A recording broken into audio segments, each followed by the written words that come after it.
بسم اللہ الرحمن الرحیم۔ ہم میں سے اکثر لوگ جب خانہ کعبہ کے اندرونی مناظر دیکھتے ہیں تو جو چیز ہم کو سب سے زیادہ عجیب لگتی ہے وہ پرانے برتن نما نوادرات ہیں۔ کعبۃ اللہ قریباً 180 مربع میٹر رقبے پر محیط ہے اور اس کی چھت لکڑی کے 3 مضبوط ستونوں پر موجود ہے۔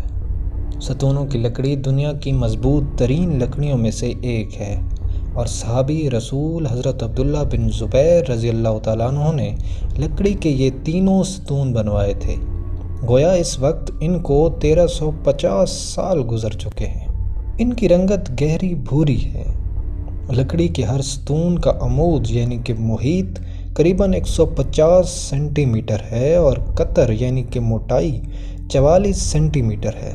ان تینوں ستونوں کے درمیان میں سے ایک پتلی شہتیر نما لٹھ آویزہ ہے اور یہ تینوں کے بیچوں بیچ گزرتی ہے۔ اس پر کعبۃ اللہ کے تحائف اور نوادرات لٹکے ہوئے ہیں۔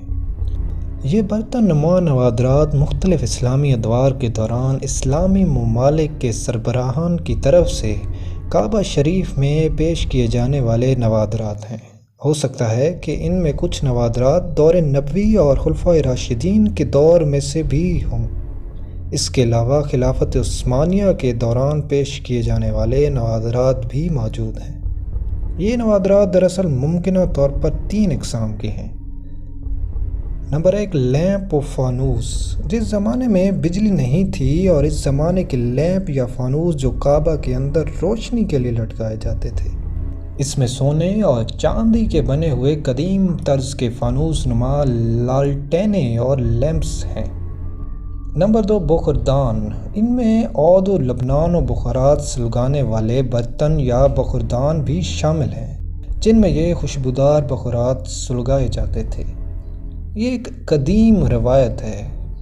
کعبۃ اللہ کو آج بھی عود و عنبر اور دیگر قیمتی بخارات کی دھونی دی جاتی ہے اور غلاف کعبہ کو عود و عنبر اور دیگر قیمتی عطریات کے امیزے سے معطر کیا جاتا ہے۔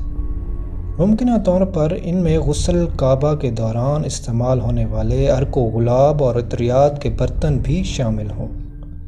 یہ نوادرات کیونکہ دور نبوی اور خلافت راشدہ سے لے کر مختلف سلاطین اور اسلامی حکمرانوں کی طرف سے وقتاً فوقتاً پیش کیے جاتے رہے ہیں، اس لیے ان کو بطور احترام یہاں سے ہٹایا نہیں گیا اور ان کو بدستور کعبۃ اللہ کے اندر موجود رہنے دیا گیا۔ کعبہ میں ایک صندوق بھی ہے جس میں مختلف فرمانرواؤں کی طرف سے پیش کیے جانے والے کعبہ کے قدیم ہدیہ محفوظ ہیں۔